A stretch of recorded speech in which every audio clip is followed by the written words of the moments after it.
He's so beautiful. I have to make the best Alhaitham build in Genshin Impact. But I can't focus. The only way to get through this is to get really, really angry.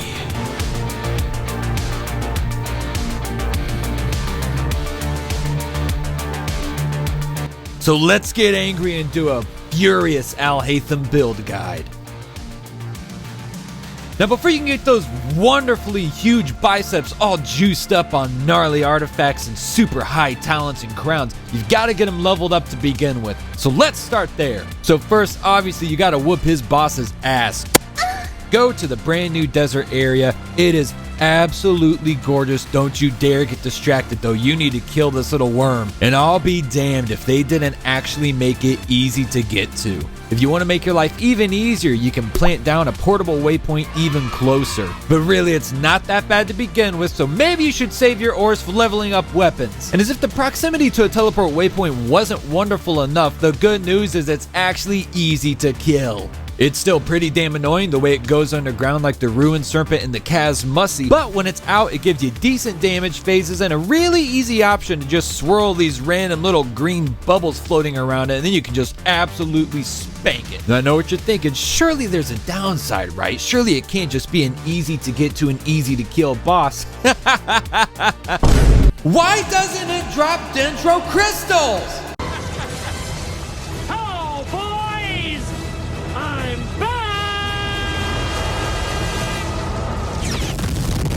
Time to stock up on the Dust of Azdahar, or whatever the hell it's called in Stardust Shop. Alright, so you clap the cheeks of the windworm that lives in the sand. Now what? Well, you gotta farm up these little tiny nasty ass sounding sand grease pupa. You better pray to God that you've got Tighnari on your team, because while they are actually relatively abundant, they're a little bit tricky to find. So the worm is dead. Tighnari's a slave for finding the pupa. What's the last thing you need? Racist Alhaitham needs to kill as many Eremites as possible and steal their bandanas. What the fuck? You know, between a boss that's easy to get to and easy to kill, open world materials that are fairly easy and abundant to find, and enemy materials that are overly abundant and easy to find, I'm starting to wonder, where's the catch? This is too good to be true. Here's the catch. If you don't use 4-piece Guild of Dreams on Alhaitham, you're an idiot and you might as well uninstall Genshin Impact forever. F***ing moron. Nah, I'm just playing with you.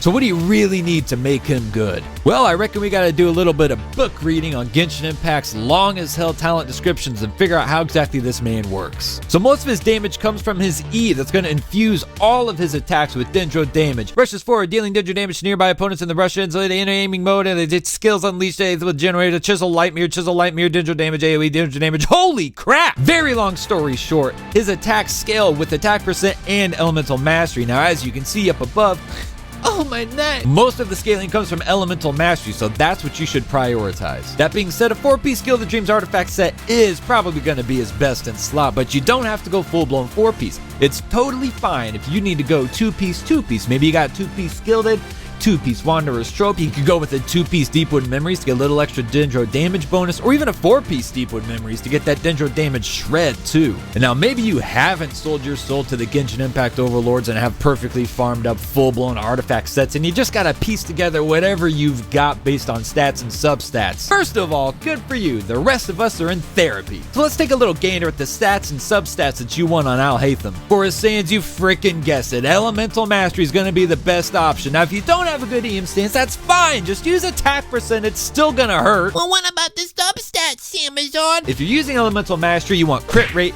crit damage, and attack percent. Energy recharge is definitely nice too, because holy Christ, his burst takes way too much energy. And honestly, it's just vice versa. If you're using an attack percent Sans, you want some Elemental Mastery sprinkled in there alongside crit rates. And on the Goblet, to no one's surprise, you're gonna want more dendro damage bonus. Dendro damage is his Ascension stat, so combining that with the dendro damage bonus, Goblet give some crazy ass dendro damage. And again, maybe you haven't sold your soul to the life-sucking entity that is Hoyoverse and you don't have cracked ass artifacts to choose from, unlike some of us. If you don't have a good dendro damage bonus goblet, don't worry, use Elemental Mastery. All of his skill damage scales with Elemental Mastery big time. And again, this isn't a very exciting build, it's just your normal ass main DPS build. On the circlet, you want crit rate or crit damage, whatever you're short on based on the substats from your other artifacts or your weapon.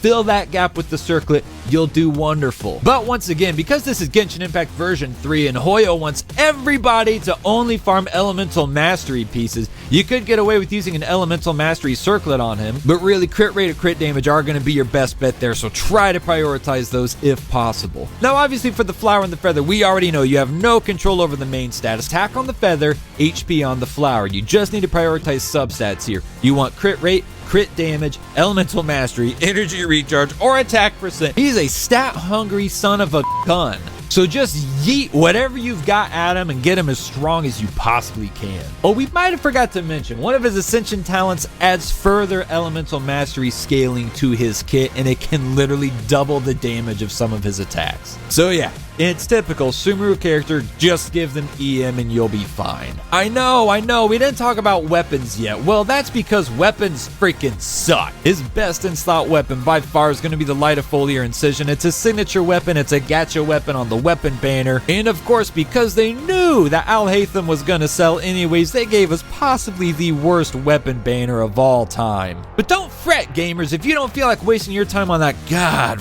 wretched, horrible weapon banner, there's lots of other options that are totally viable on Alhaitham, including some really nice free-to-play choices. As far as 5-star gacha weapons are concerned, basically anything with crit damage or crit rate is going to be awesome. The Mist Splitter and the Haran both add bonuses to elemental damage with normal attacks, which are fantastic on him. And once again, even something with Elemental Mastery like the Freedom Sworn is actually still going to be pretty fantastic if you can make up for the lack of crit damage and crit rate through your artifacts. Don't even think about using an attack percent weapon unless you have absolutely no other options, but frankly, you're going to be better off using a 3-star weapon like the Harbinger of Dawn to get those beautiful crit ratios between its amazing passive and its crit damage main stat, or even the Dark Iron Sword, which everybody can get for 100% free. Now, of course, there's the ugly ass Umbrella Sword that we got for free from an event. If you were able to do that, you can get all the way to R5, and it's a really good choice on him if you like to make such a beautiful character look absolutely horrible. Iron Sting is craftable and looks really good on him, and also has a nice passive for his damage output. And the Battle Pass weapon, the Black Sword, is always a safe bet for any sword-wielding main DPS damage dealer.